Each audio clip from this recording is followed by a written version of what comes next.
Salut à tous, ici Michael, j'espère que vous allez bien. On se retrouve aujourd'hui pour une nouvelle vidéo consacrée au logiciel Blender. Aujourd'hui, notion ultra importante qui est parfois sous-estimée. Il s'agit de l'application des transformations ou des resets, la réinitialisation des transformations d'un objet. Alors qu'est-ce que ça veut dire et qu'est-ce que ça a vraiment comme impact? Ça peut vraiment avoir des conséquences très négatives sur plein de fonctionnalités présentes dans Blender et dans la plupart des logiciels de 3D. Donc c'est une notion ultra importante, un petit peu abstraite au premier abord, mais vous allez voir que je vais essayer de vous illustrer avec des exemples concrets comment cela va réagir. Donc, je vais supprimer tous les éléments par défaut. Je vais juste faire des petites duplications. Ne faites pas attention, on n'a pas encore vu comment les faire, mais c'est pour que vous puissiez comprendre un petit peu comment ça réagit. Donc, à gauche, j'ai le cube de base, à droite également, qui est dupliqué. Donc, il n'y a aucun lien dynamique entre les deux. C'est vraiment deux objets totalement différents. Je vais, hop là, étirer ici le petit panneau de transformation. Et là, souvenez-vous, on a la position, la rotation, l'échelle et la dimension. Ce qui va nous intéresser dans un premier temps, c'est les notions d'échelle. En quoi un changement d'échelle peut avoir un impact sur les transformations que vous allez faire sur vos objets, sur toutes les propriétés, sur plein de petits paramétrages qu'on a vus précédemment. Donc je vais vous illustrer ça d'abord avec les insertions de face, avec les bevels, et vous allez voir que ça pose des problèmes. Alors, je vais faire deux choses qui peuvent paraître similaires, mais qui sont un petit peu différentes. Donc je vais prendre mon cube de gauche, je vais appuyer sur S pour faire un rescale, X pour limiter sur l'axe de X, et je vais faire quelque chose qui ressemble à ceci. Vous voyez que là, j'ai bien une échelle à 2. Je vais faire pareil sur mon cube de droite, mais en passant en mode édition. Donc, je passe en mode édition, je fais un S, X, et pareil, je fais un scale à 2.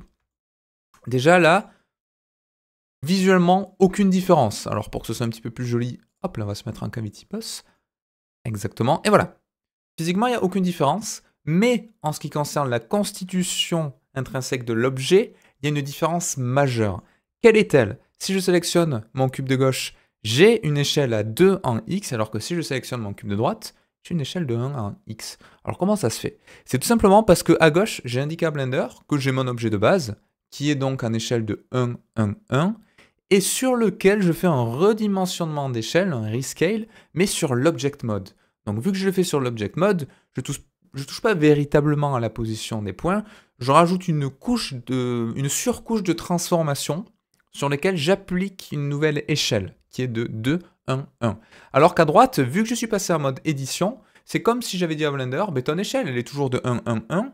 Par contre, je rentre dans le mode sous-objet, dans le mode édition, pour étirer les points, pour les décaler. Du coup, j'ai changé la position des points, mais je n'ai pas changé l'échelle de l'objet. Donc ça, c'est la grande différence entre le mode édition et le mode objet quand on fait des changements d'échelle. Vous voyez que les dimensions sont exactement similaires.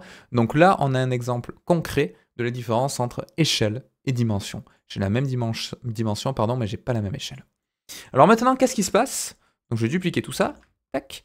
Qu'est-ce qui se passe si je fais une insertion de face? Donc d'abord, sur l'objet de droite, je vais sélectionner ma face du dessus. J'appuie sur I pour faire un inset, comme on l'a vu.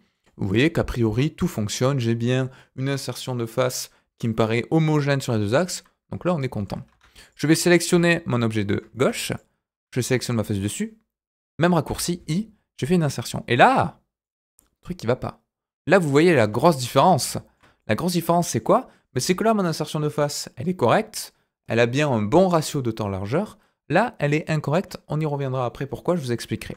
Mais, vous l'aurez deviné, ça un rapport avec la nouvelle échelle de mon objet.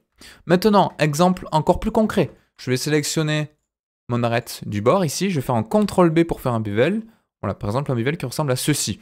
Donc là, vous voyez, ça fonctionne. J'ai bien un bevel qui a la même hauteur et la même largeur par défaut. Donc c'est ce qu'on veut. Et là, on se dit, je vais faire pareil à gauche. Il ne devrait pas y avoir de problème. J'ai le même rendu visuel. C'est pour ça que parfois, c'est un peu trompeur. Je sélectionne mon arête. Je fais CTRL B également. Et là, regardez ce qui se passe. J'ai quelque chose qui n'est pas du tout correct. Pourquoi? Là, vous voyez, j'ai pas du tout la même largeur et la même hauteur. Et alors, vous l'aurez certainement deviné, mais ma largeur, elle est 2 fois plus importante que ma hauteur. Donc là, on se dit, ok, alors le 2, il n'est pas anodin, ça a certainement quelque chose à voir avec l'échelle. Et vous avez tout à fait raison. C'est totalement l'échelle qui va modifier le comportement de Blender. Pourquoi? Parce que lui, il considère que vu que la nouvelle échelle c'est du 2 en X et du 1, 1, toutes les transformations qu'il fait, il va les multiplier par 2 en x. C'est pour ça que là, on a un bevel qui est 2 fois plus large en x, et c'est pour ça que là, on a une insertion qui est 2 fois plus grande également en x. Donc ça peut être très problématique. C'est pour ça que souvent, quand on modifie les échelles, on va prendre le réflexe d'appliquer ces transformations pour indiquer à Blender que la nouvelle échelle de 1, 1, 1 est basée sur l'ancien référentiel. Je vais vous montrer tout ça. Concrètement, Blender, techniquement, qu'est-ce qu'il fait? Mais comme vous avez fait une modification à 2 en x, c'est comme si, sur mon cube de base, souvenez-vous qu'on avait au tout début, c'est comme si là j'avais fait un bevel qui fonctionne, parce que par défaut, j'ai bien mon cube qui est correct, et qu'après coup, j'ai fait un rescale en x de 2. Et vous voyez que je retombe exactement sur le même résultat. Alors on n'a pas le même bevel parce que j'ai pas mis la même valeur, le même width, mais on a exactement le même résultat. Donc lui, c'est comme s'il simulait ça. Il fait le truc en 1, 1, 1, et ensuite, il étire par 2. Alors comment je fais pour corriger le problème? Parce qu'imaginons que si je le sais en amont, je peux travailler en edit mode, et vous voyez qu'en edit mode, il n'y a pas du tout cette problématique parce que je modifie pas vraiment l'échelle de l'objet, je modifie la position des points. C'est pas tout à fait la même chose. Alors si je veux quelque chose qui fonctionne, c'est pas compliqué. Je peux très bien avoir un cube, avoir un rescale comme ceci, et là il faudrait que j'applique l'échelle pour retrouver du 1, 1, 1, pour lui dire, ok, la nouvelle échelle qui est du 2 en x, je veux que tu considères que c'est le nouveau référentiel de mon objet, et au lieu d'avoir un cube de base en référentiel, c'est maintenant cet objet-là que j'ai étiré, que je veux que tu considères comme la nouvelle échelle qui est resetée, donc qui est réinitialisée. Alors ça, comment je fais? Il y a un raccourci magique, c'est CTRL-A. Alors n'essayez pas ici de mettre du 1, sinon vous allez retomber sur la valeur de base, ça va pas marcher. Je vais faire CTRL-A, et je vais faire Apply Scale. Là, il me demande ce que je veux appliquer comme transformation. On a la position, la rotation, l'échelle, toutes les transformations, rotation, scale, etc., etc. Et là, si j'appuie sur Scale, regardez bien ce qui va se passer à droite. J'ai bien ma dimension qui est conservée. Physiquement, j'ai bien mon nouvel objet qui est régulier. Et j'ai une échelle en 1, 1, 1. Donc là, ça veut dire que Blender, il considère que ça y est. Ça, c'est la nouvelle échelle homothétique de mon objet, du 1, 1, 1. Et toutes les modifications que je vais faire vont respecter ce ratio-là. Donc, il ne va plus faire de redimensionnement. Si je prends cette arrête, si je fais un CTRL B, vous voyez que j'ai quelque chose qui est totalement correct. De même, si je fais une insertion avec I. Donc ça, c'est une erreur que beaucoup de personnes qui commencent la 3D ou Blender font. Ils font plein de modifications d'objets en Object Mode et ils oublient d'appliquer les transformations. Du coup, il y a plein de choses qui ne fonctionnent pas. Donc là, je vous ai montré le bevel et l'insertion, mais quand on va faire des parentés, quand on va faire du rig, quand on va faire des simulations, quand on va faire de la physique, tout ça, ça va poser problème. Donc gardez bien en mémoire que la plupart du temps, si vous avez des soucis, même sur les UV, sur les matériaux, sur le rendu, ça peut poser plein de problèmes. Quand vous faites des changements d'échelle, appliquez les échelles dans 99,9% des cas, c'est ce qu'on fait systématiquement. Il y a des exceptions qu'on ne verra pas aujourd'hui parce que c'est un petit peu plus avancé, mais globalement, on le fait tout le temps. Donc là, c'était pour l'application des échelles. Mais normalement, si vous avez bien suivi tout ce qui est transformation, on en a d'autres. On a l'application des rotations et l'application de la position. Alors, on va faire vers le haut, vu qu'on a vu l'échelle, on va s'intéresser d'abord à la rotation et ensuite à la location. Donc là, c'est exactement la même chose. Si je fais une rotation de mon objet en X, donc là, vous voyez, j'ai mon objet qui est comme ceci, ben, il y a certains cas de figure où j'aimerais bien qu'en fait, ça, ce soit mon nouvel objet. Donc, imaginons que je vais faire quelque chose qui ressemble à, par exemple, Tech 45. Voilà, quelque chose qui ressemble à ceci, comme une sorte de dé qui tiendrait un équilibre. Mais là, j'aimerais bien dire en Blender, ben ça, en fait, c'est mon nouvel objet de base. Donc là, j'ai bien des rotations qui ont été modifiées, également des locations.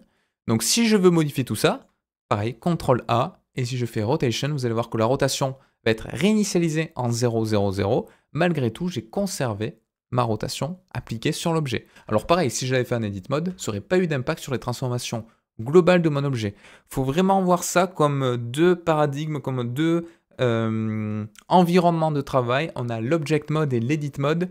L'Edit Mode, c'est une sorte de sous-couche de l'Object Mode, mais l'Object Mode va toujours être le référentiel principal. Donc si vous faites une transformation sur l'Object Mode, l'Edit Mode est impacté et inversement. Donc ça, c'est ultra important. Et également, pour la location, alors imaginons que, alors là, un exemple plus concret, il faudrait qu'on avance un petit peu plus de l'information, mais mon cube, je l'ai ici, mais je vais considérer que, en fait, sa position initiale, elle est vraiment au centre, parce que là, si je fais une rotation en Z, par exemple, vous voyez que c'est vraiment sur le centre de mon objet, mais si je fais du CTRL-A Location, il va se passer deux choses. Déjà, Le petit référentiel, là, le petit point orange, il va se mettre au milieu. Et maintenant, ma location est en 0, 0, 0. Maintenant, si je fais une rotation en Z, vous voyez que mon pivot d'objet a été changé. Donc là, Blender considère que le centre de mon objet, ce n'est plus le centre initial, le centre de position, mais maintenant c'est du 0, 0, 0 que je l'ai appliqué. Donc ça aussi, ça peut paraître anodin, mais c'est quelque chose qu'on fait régulièrement. Donc voilà, c'est à peu près tout pour aujourd'hui. C'était une vidéo assez brève, mais qui est quand même ultra importante en termes de fonctionnalité. Donc CTRL-A, c'est le raccourci magique. J'espère que vous avez bien compris cette notion-là, où on a des transformations qui sont appliquées sur mes objets, mais alors qui par défaut justement ne sont pas appliquées sur des objets, mais qui sont traités par Blender. Et si je vais lui indiquer que cette transformation n'est pas tout simplement un traitement, mais que ça doit faire partie de la transformation de l'objet, CTRL-A pour appliquer les transformations et retrouver des paramètres globaux qui sont reset, qui sont réinitialisés et qui sont donc exploitables pour la plupart des fonctionnalités de Blender. Donc on verra des exemples beaucoup plus concrets au fur et à mesure. On va très vite commencer la modélisation et vous allez voir que ça va être ultra important. On fera exprès de faire des erreurs pour vous montrer l'impact que ça peut avoir.